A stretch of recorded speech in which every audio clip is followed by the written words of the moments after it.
আসসালামু আলাইকুম। সুখবর, সুখবর। সুখবর।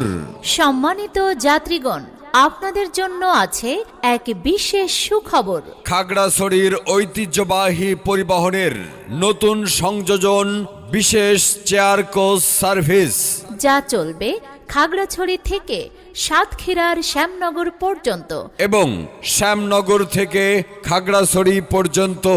আপনার যাত্রাপথকে আরও নিশ্চিন্তে, আরামে, দৃষ্টিনন্দন প্রাকৃতিক সৌন্দর্য উপভোগ করাতে আমাদের এই বিশেষ সংযোজন। আমাদের এই বাস দীঘিনালা, সাজেক থেকে শুরু করে পর্যায়ক্রমে থামবে মাটিরাঙ্গা, গুইমারা, জালিয়াপাড়া, রামগড়, বারৈয়ারহাট, ফেনী, কুমিল্লা, ঢাকা, সায়েদাবাদ, পদ্মা সেতু, ভাঙ্গা, ফরিদপুর, মাগুরা বাস টার্মিনাল থেকে শেষে পৌঁছাবে